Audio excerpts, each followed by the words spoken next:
L'écoute Sirot Relek Yud Zayin, troisième sikha sur Vaïkra. Dans la paracha, on parle des différents types de sacrifices, dont les sacrifices de volailles, d'oiseaux. Et c'est expliqué qu'après avoir égorgé l'oiseau, on devait asperger son sang sur l'autel. Et comment on aspergeait son sang? On pressait un petit peu l'oiseau jusqu'à ce que le sang coule de l'endroit où on l'avait égorgé. Et donc le mot venimtsa, damo, son sang sera aspergé, son sang sera exprimé. Rashi il explique en citant deux autres versets, mitzapaim, qui a fait sa metz, donc deux versets, qui reprennent la même racine. Il explique, on exprimait le sang depuis l'endroit où on l'avait égorgé sur le mur de l'autel, et le sang coulait. Alors ici, a priori, Rashi vient expliquer ce mot venimtsa, qui n'est pas courant. Mais il y a quand même plusieurs questions que le Rabbi pose sur Rashi. Déjà, pourquoi Rashi il a besoin de venir expliquer comment ça se faisait? Ici, il a juste la question de savoir qu'est-ce que ce mot veut dire. Pourquoi il explique comment on asperge le sang? Dis-nous juste qu'est-ce que ça veut dire. Pourquoi tu es en train de donner toute la description ici? Et Rashi, il cite deux versets pour prouver que ce mot, il veut bien dire asperger. Pourquoi il donne deux versets et pas un seul? Et pourquoi il donne ces deux versets précisément? Alors que finalement, ce mot, on le retrouve aussi à d'autres endroits. Et puis, quand on regarde les exemples que Rashi y cite, il y a un exemple qui est dans Michelet, et a priori, c'est étonnant puisque cet exemple dans Michelet, quand on regarde Rashi là-bas sur Michelet, Rashi il dit que ce mot, on le comprend grâce à un autre exemple qui est dans Shoftim. Donc non seulement ce mot, tu peux pas le comprendre sans l'exemple de Shoftim, mais l'exemple de Shoftim, il figure avant Michelet dans l'ordre de la Torah. Donc Rashi, il aurait dû citer l'exemple de Shoftim. Non seulement il ne le cite pas, mais il cite en premier l'exemple de Michelet.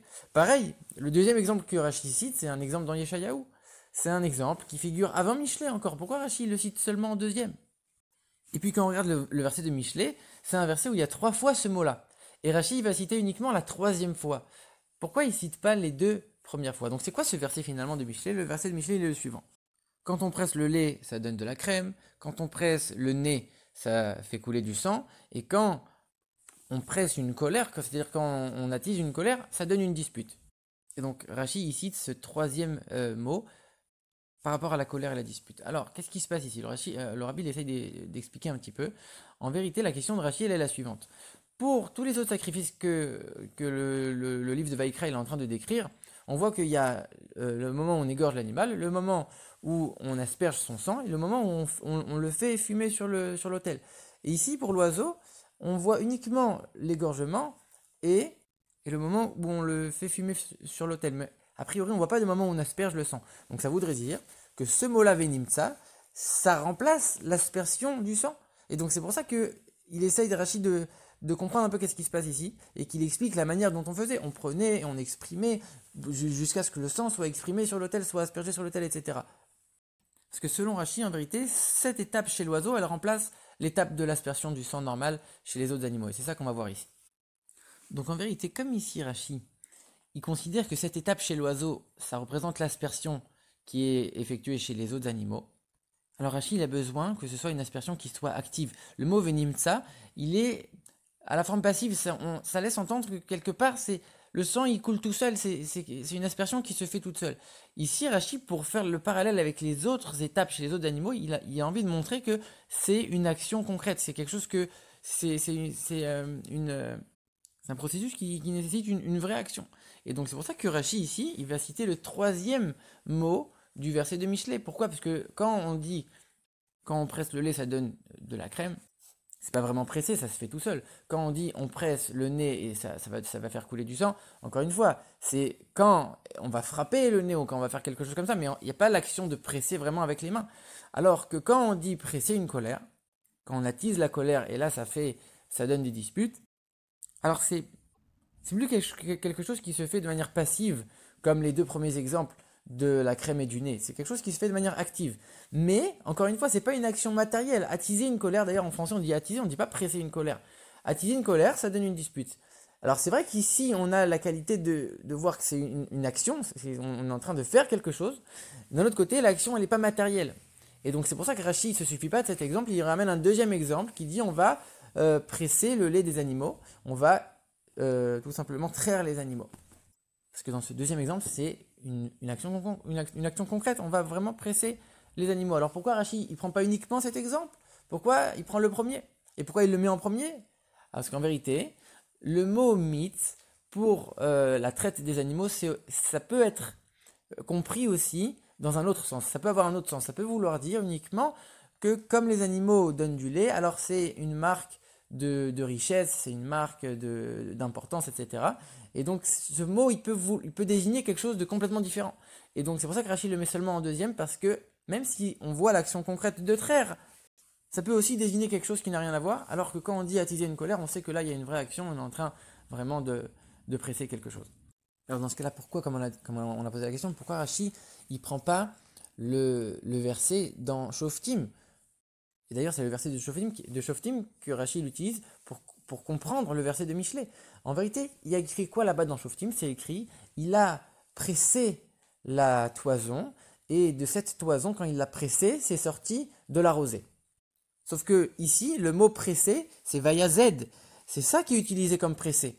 Et le mot mitz, il est utilisé uniquement pour dire ça a coulé. Donc en vérité, cet exemple dans Shoftim, il n'est pas bon parce qu'encore une fois, le mot mitz, il désigne uniquement quelque chose qui coule de manière passive. Alors que le mot vayazed, c'est lui qui désigne l'action de manière insistante pour dire que la toison a été pressée. Donc ici encore, on a un verset qui nous donne une idée de quelque chose qui est passif. Et ici, Rachid recherche un exemple pour nous montrer que c'était quelque chose qui était complètement actif. C'était une vraie action d'asperger le sang qui remplaçait les autres aspersions chez les autres animaux. Donc encore une fois, cet exemple ne nous convient pas ici. C'est pour ça que Rachid ne le cite pas. Donc c'est pour ça que Rachid ne se suffit pas de traduire ce mot. Il vient expliquer, on prenait l'oiseau et on le pressait pour faire sortir du sang. C'était une action vraiment qu'on faisait à la place d'asperger le sang pour les autres animaux. Et donc c'est pas uniquement le fait que le sang coulait, c'est vraiment l'action de presser. Et c'est pour ça qu'il utilise exactement ces exemples ici. Maintenant, le Rabbi, il explique ce Rachid d'après la profondeur de la Torah. On voit que le Ramban, il explique que le sens des sacrifices, c'est de se dire que quand on a fait une faute, alors on aurait mérité de subir tout ce que le sacrifice va subir, c'est-à-dire d'être égorgé, d'avoir le sang aspergé, etc., d'avoir la graisse, etc., qui soit offerte. Donc en vérité, on doit s'imaginer qu'on est à la place du Corban. Dans le service de Dieu, ça représente quoi? Les graisses, ça représente tout le plaisir. Et le sang, ça représente toute la vitalité, toute la chaleur. Donc ça veut dire que tout le plaisir et toute la chaleur qu'on a eu à faire des fautes, on doit complètement les annuler et les élever vers Dieu. On doit complètement offrir tout notre plaisir et toute notre chaleur à Dieu, mettre tout notre plaisir et toute notre chaleur uniquement dans le service de Dieu. Ça, c'est ce qui est représenté par les sacrifices. Et donc dans toutes ces étapes qu'on fait subir au sacrifice, l'étape de l'aspersion du sang elle est très importante, puisque ça représente le fait de retirer complètement toute la chaleur qu'on a dans les choses du monde, toute la chaleur qu'on a dans les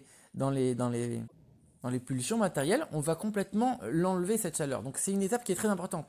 Et c'est pour ça que Rachid ne voulait pas passer outre cette étape, et il cherche absolument à montrer que même chez l'oiseau, cette étape elle existe. Et pourquoi il utilise du coup cet exemple de presser la colère, d'attiser la colère? Alors là, le Rabbi encore va expliquer même cet exemple de manière plus profonde. En ce qui concerne la colère, c'est écrit que tout celui qui se met en colère est considéré comme s'il avait servi une idole.